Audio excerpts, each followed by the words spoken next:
Good morning, everybody. Good morning, and come on and join me with a cup of coffee. Uh, I really appreciate your support. We get down over here and talk about different things. Um, Everybody wants to hear mafia stories and stuff like that, and stuff like that and stuff like that. Is that all I say on here? Um, I'm gonna do a story about whatever that thumbnail is. The missing cocaine, the mysterious cocaine. Uh, but if you wanna check out on YouTube or whatnot, and you're interested in a couple of guys that you really don't know about, John A. Light or Elite, whatever, and Gene Borello, and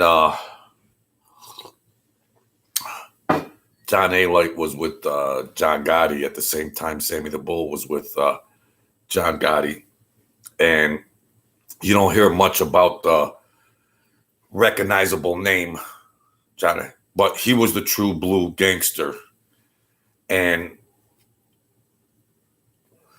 he tells the real stories. And Gene Borello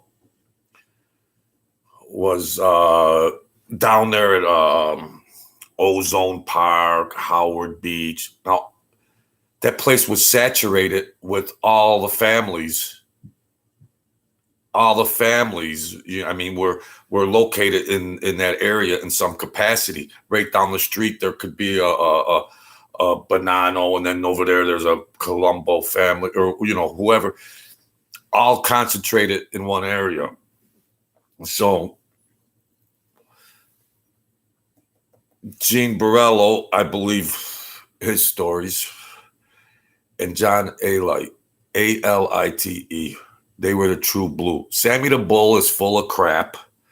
Okay, ladies and gentlemen, Sammy the Bull is reading off a prompter, and he's got such vivid recall. He's got this, it's all theater, and I'm sure you folks know that by now. The hustle. It's called the YouTube Hustle Shuffle. God bless them guys. Everybody had a hustle, and that's their hustle. So it's not like I ain't never hustled in my life. So, be real about it. But, I'm not going to bash them guys. You want to hear about, Gene Borello, true blue guy. He don't lie. John A. Light. And now John A. Light's older in years, and he's turned his life around. He tries to help the youth and in those capacities. So I just wanted to give a little introduction about that, because this is not going to be a gangster whatever video. Go ahead and hit the like button, the crime button. Hit the like button and the crime button. Whoa, wait a minute. It's early, huh? No. But share, subscribe. Thank you for whoever's subscribing. Holy cow, we're pushing 70. Thank you. Maybe it's some of the spiritual enlightening messages that get my subscribers. You could hear all them crazy fairy tale gangster stories and all that, but in your house, in your home, in your life, that's what really counts. Your well-being, your physical health, your mental health, your relationships. That's what really counts. Forget fairy tale mobster stories. There's no benefit. That's entertaining. But what in your life can rise you up a little better so you can have a better life. So that's what I try to do a little bit. I hope I'm effective. So, Gene Borello, Borrello, John A. Light. Go over there. They're on YouTube, probably. They're on there, and you can see what they have to say. The John A. Light Show, I believe. So, as you're well aware of from maybe my past videos, I lived over a police officer on the west side, and this family was into everything. Big family with businesses, apartments, and drug network on the Eastern Seaboard. And I lived over a local police officer. And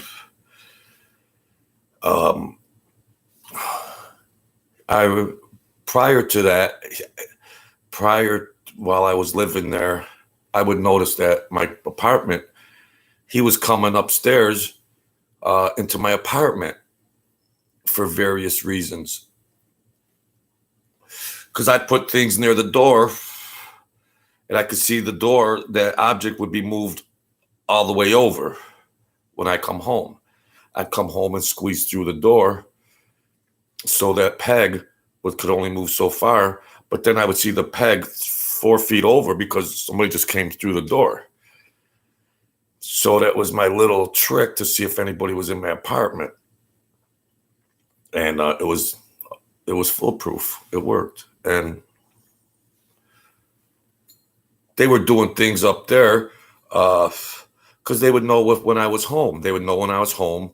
You know, I'd come through downstairs, and you could hear the doors, and then you could hear me walking, or they could probably hear a TV on upstairs. And so I knew prior that they were coming up there for whatever reasons. You know, they would do busts and come up. I mean, I would figure his place would be safer than any place to, you know, divide the booty, divide whatever they grabbed on the streets.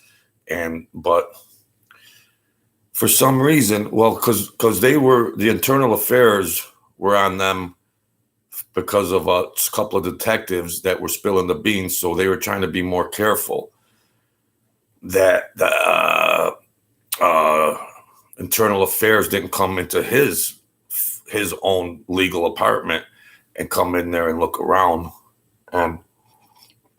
So he was real cute in putting stuff up there in my place. So and you know, you're trying to remember these things because I had a brain injury, and some of these guys, they got total recall on stuff, but sometimes it's like they got total recall because they're making up lies. And you know, it's just like, oh, you know, like Sammy the Bull and whatever. They're reading off a prompter. But I try to remember the best, but I know the core guts of it. And so I know they're in my apartment, and I know something is up. And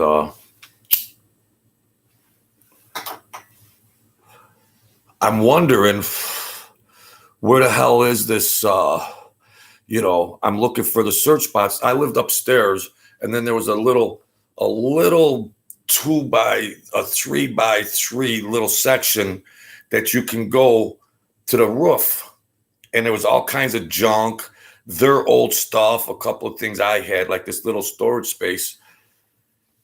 And so I was looking around and snooping around. I was thinking, I know there's drugs in my apartment. I know there's drugs here. They're not coming up there to divide money at my place. They could do that anywhere. If I knew my door was open and somebody entered it, it ain't to rob me. I got nothing, but it's to stash something there. So I'm going crazy, and my storage area was so disheveled. And prior to that, I would notice some things because I was very visual. I would notice some things were out of whack. And the window to the roof, like shoulder high window to the roof, that was open because I used to go out on the roof and be in the sun. And sorry if the story's dragging on. It's early. Well, it's 11 a.m. I need an excuse. I need a coffee. Go ahead and have a coffee with me. So I'm looking around, and I notice that there was a box on the side, and then there was some other stuff, items, miscellaneous items. And I looked close to the wall, and there was like this little lip, like black lip of something. And it was odd. I had never noticed it before. And I lift it up, and it's this like hiding, it's this little area right there. And I look, there's a plastic bag and like half a kilo of cocaine, like the brick stuff. So I think a kilo is that's 1,000 grams, and ounce, it's like 28 grams or whatever. And so I'm like, wow, these mofos coming up there, because the heat was on them, on the police for internal affairs, because they were running around robbing drug dealers. There was no, it was lawless. It was just like, there was no oversight until thereafter when they come in. Hey, Leon, good morning, bro. And so I'm thinking, what the hell do I do? I can't just go grab this half a kilo and go downtown and say, well, listen, I found this in my apartment. What the hell am I? Well, you know, and then roll the dice. What happens after that? And because I'm going to get arrested before they figure it out, and they're so crooked, they're just going to charge me with the possession. So that's out of the question. And so I knew a couple. Man, I'm nervous talking about this. What the heck? What's wrong with me? And because I was nervous I was nervous. And so I was thinking, this is a nice, it's a dangerous situation, but it's a nice score if I could figure something out. And I knew a guy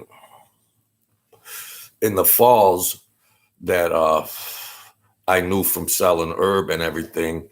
And he was a big player, and they really didn't want, let it to be known that any of these guys were, they always said they didn't deal in cocaine or heroin and stuff like that.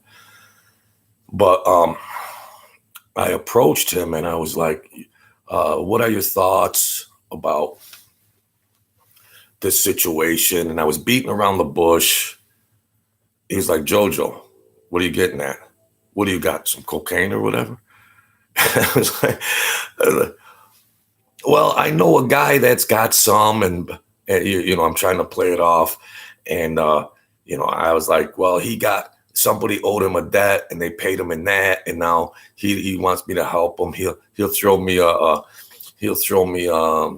some money to figure it out and stuff. And he was like, nah, it's yours, ain't it? And it was just cat and mouse. It didn't matter anyways.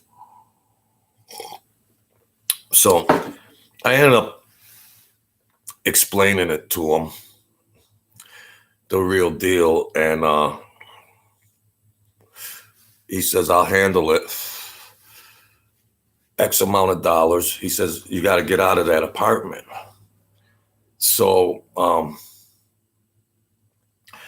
I had a friend unknowingly stay in my apartment. I said, listen, will you stay in my apartment for a couple of days and be up there? Don't make a move. Be up there. Bring sandwiches. Bring water. Whatever you got to do. Just sit there for 48 hours. Don't do nothing. Don't turn the water on because they could hear it downstairs. And I want to see if this cop comes back upstairs. And I told him, I left him a phone number to call if anything happened. And then I will check in on that other phone number. I will call and say, did, this guy call? So about one day and a half goes by. I call the other number and says, yeah, this guy called, blah, blah, blah, blah, blah, blah. It was a weird call. I go, that's all right. And he was no altar boy, this other person. So you just figure out. I said, I'll talk to you down the road. I'll talk to you down the road. Because they all got their hands out. And so he was in there. And the cop come up, opened the door, and saw him and said, what are you doing in here? And he said, well, I'm a friend and everything. And I needed a place to stay, and he let me stay. And he says, oh, well, I got to check something out. And my friend that's watching the place says, no, oh, well, my brother's the landlord, and there's pipe. Well, the bathroom's over there. It's not over there where the roof is. So he went over there and he checked and he saw that that cocaine was gone, and there was nothing he could do about it. There was absolutely nothing he could do about it. I mean, if you want to retaliate, and so I had stuff there, and I was trying to get in and out of there, and I got approached by his cousin, who was a psychopath, and he was big on the cocaine. And I said, listen, you guys got keys to my apartment. I don't know what happened to that, but I don't really know. And it was kind of like, what can you do? They're still gonna run their network no matter what. And they just got beat out of a half a kilo of cocaine, and there was nothing they can do about it. And my buddy that was staying up there, he said, yeah, he came up in his police uniform, and then he's acting like he had to check on stuff, but, and he was surprised to see me in there, and, it's almost comical. And he said when he went over to the roof where he knew he had that stashed, he said I was standing 4 feet from him, and I knew he was looking for something, and he kept turning around going, get lost. And my buddy's saying, you shouldn't be in here. And he's going, I'll have you arrested for trespassing and all this. He goes, no, Joe gave me permission to stay here. So it was really goofy and stupid and crazy. But so fast forward, it cools off. I got out of there, of course. And, and I heard a lot of things on the streets, rumors and everything that they were going to retaliate or whatever. And so I went to the craziest one, Chupa Banano, the crazy guy in the middle of the street, naked, shooting. I went to the craziest psychopath.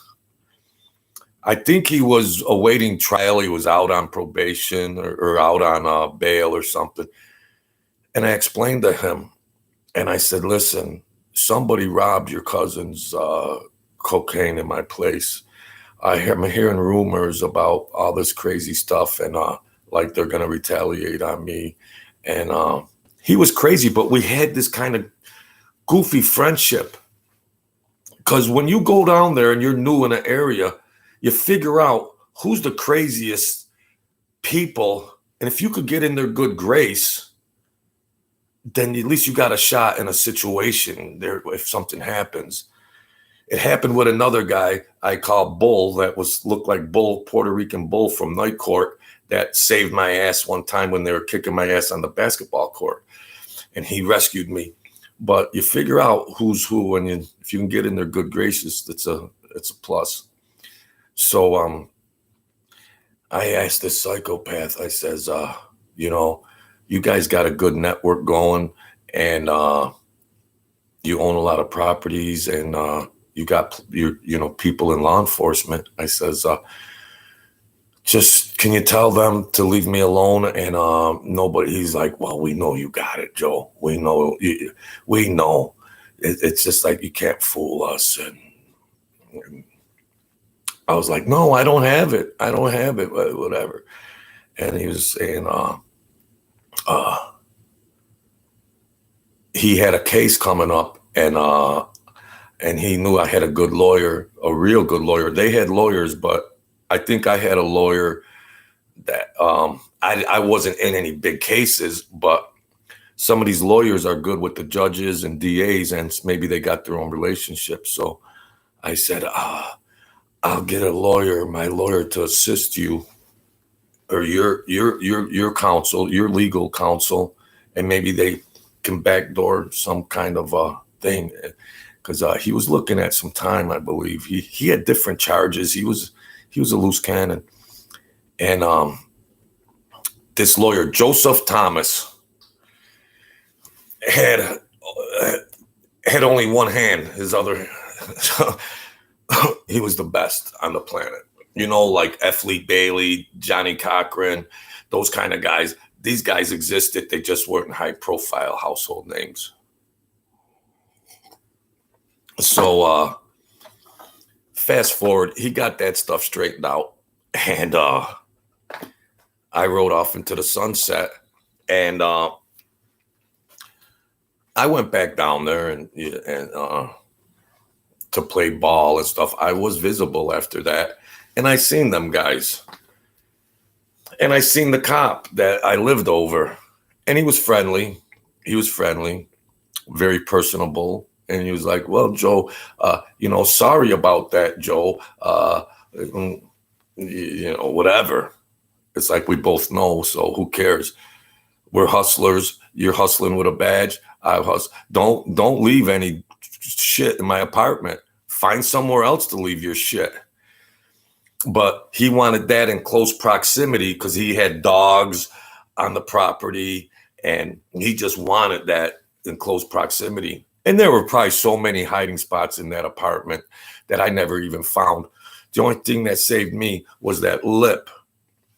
I pushed all this stuff aside, and I had searched this a couple of times because I knew what was going on prior to that. And it was up in the left corner, and there was a big box like with Christmas stuff in it or something, like it was heavy, and I finally got it. And by accident, I looked and I was like, there's a little thing there. And boom, there was a space. And there were some other things in there. Like a scale, a hanging thing or something, whatever the hell it was. There was some couple little items in there. I said, look at these mofos. It's hard when you look back and you think, well, all's fair in love and war, and the people you think that are on the up and up aren't. And they had some crazy people, but they had a network, and maybe I didn't know everything there was to know. I know this was a powerful family. They were embedded in law enforcement. They owned properties. And, if you got to lose a half a kilo because you stored this, well, then you just got to lose it. Because other than that, you don't want to bring attention. You don't want to, because they got a network that's moving hundreds of kilos. So they messed up on this little incident. And I got rid of it. And I didn't want to, it was like a hot potato. And luckily I knew somebody for a price that would handle that. and didn't ask many questions. And that was all right. That I made it through that. And it just goes to show you, well, I got nothing against law enforcement, and I believe there's good police out there that are trying to uphold and protect the citizens of America. I'm not trying to bash them. I'm not trying to bash Mike Francis. I'm not trying to bash Sammy the Bull. You just got to realize it's just a hustle. But my godfather, Mickey Campanella, was a real gangster. John Alite was a real gangster. Gene Borello was just a crazy guy that would do anything. They were down there in Howard Beach or Ozone Park where it was just saturated with just crazies running around, killing and robbing. So some of the stories are more legitimate than others. And whichever ones you find entertaining, the illegitimate stories might be entertaining as well as the real stories. So that's all you're left with. And I'm fading out of the gangster stories, whether it gets subscribers or not. I'm fading out of it because you talk about the FBI and all the interwoven stuff, and I'm not going to try to talk about the FBI because it's not good. It's not good. So I'm gonna stray away from that and talk about different things that might be interesting and exciting and interesting and whatever, entertaining. So yeah, look those guys up because they don't lie. They don't lie. Sometimes when you watch these guys, you might know something secondhand, and it jives. It jives. You might have had a little information about these types of things from gossip or fact, and then it's like, well, that jives. And I watch these personalities, and I'm trying to discern, but it gets old. If you're trying to discern what's real, what's true or false, it gets old. Who cares at this point in time? Who cares? They weren't altar boys, of course. They were hustlers, liars, con artists. I'm straying away from that, And Mike Francis, forgive me if I bashed you in any sort of fashion. You're a good man. You're a good man. You're trying to help. You're trying to help people today. You're trying to help people today. And we'll leave it at that. So, hey, I really appreciate the people that are coming in and subscribing, okay? I'm not going to be a one-trick pony and talk about my demographic of viewers is men, like between 40 and 60, and you men want to hear these gangster stories. I understand that.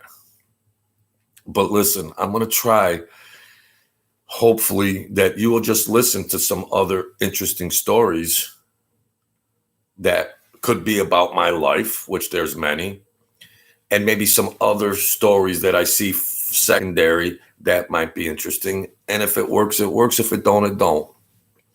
That's what I'm going to do either way. So I do appreciate the support that you folks give me. And yeah, okay, I have less than 100 subscribers. That's all right. That's all right. You're my team. Thank you, Mr. Leon Swan. Thank you.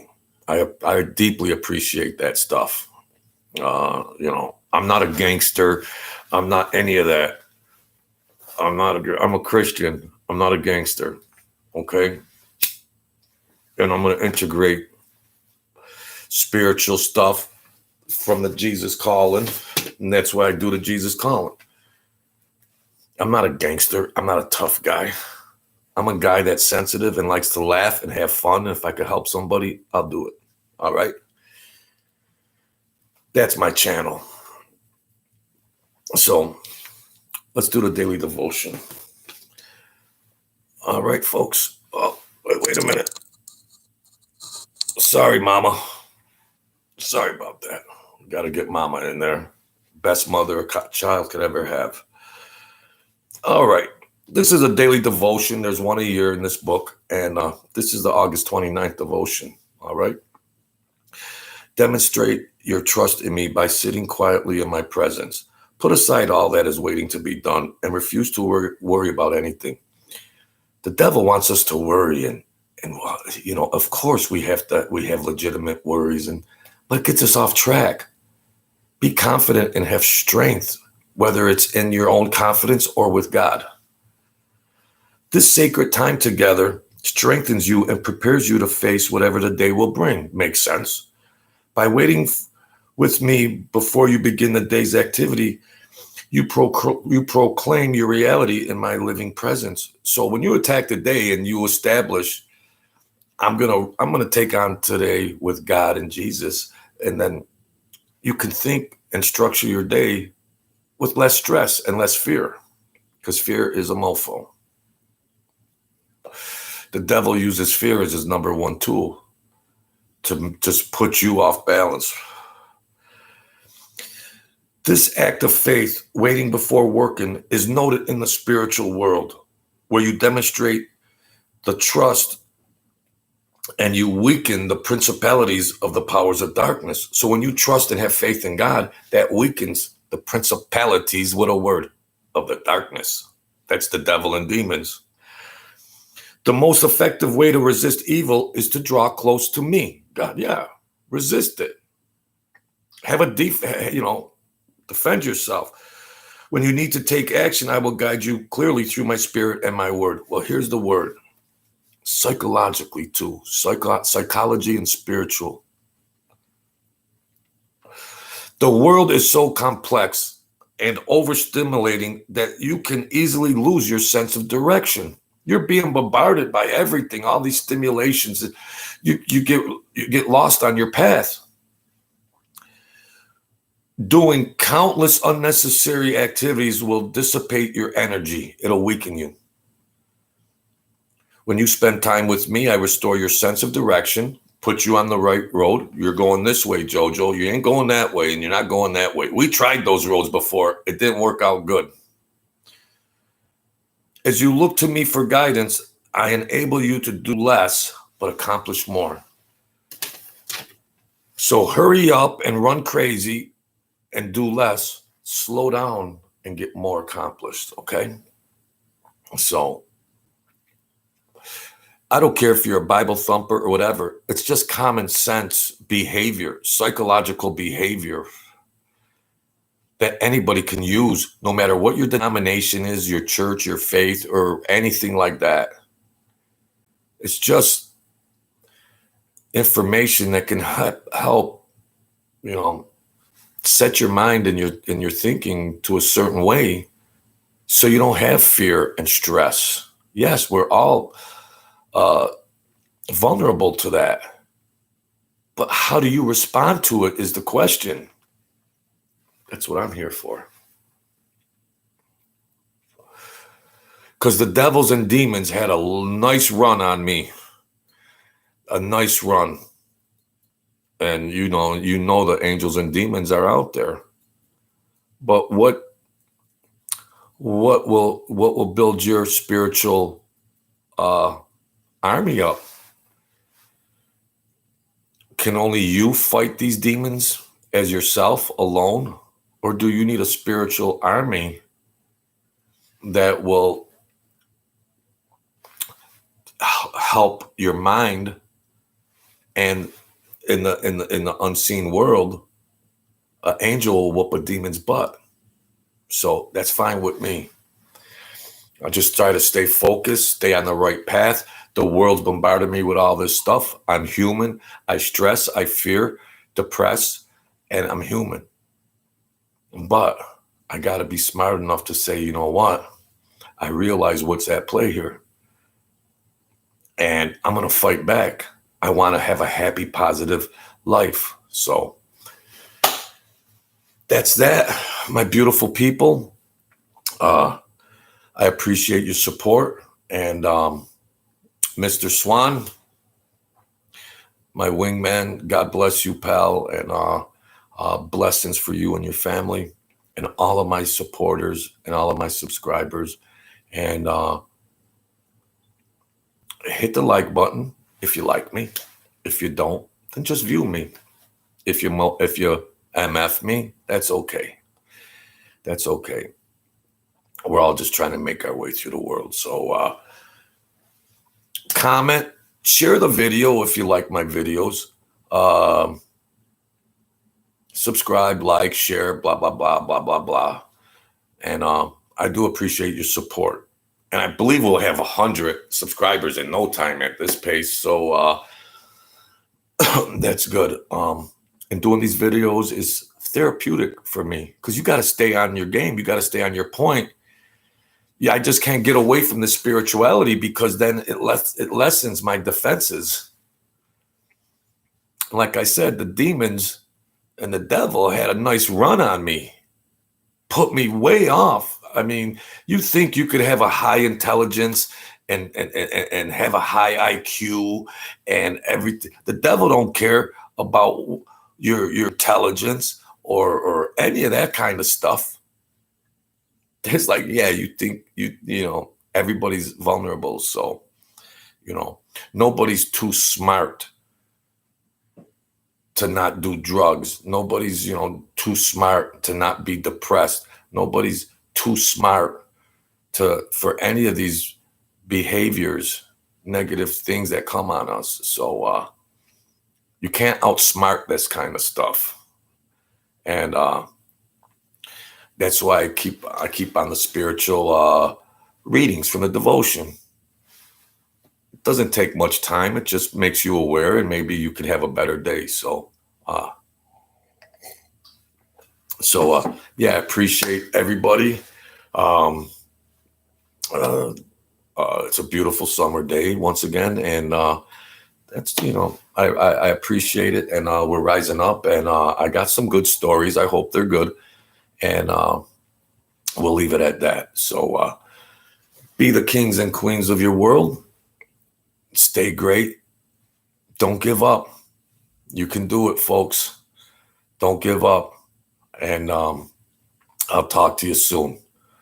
So thank you for your support. And if you need help with something, reach out to somebody. Don't be embarrassed, okay? It takes a real man, a real woman to see that they're struggling and reach out for support in whatever package that comes in. Not drugs. Don't reach out to drugs. Reach out for a human that can support you effectively. All right, folks. Thank you once again. And I'll talk to you soon. And God bless y'all.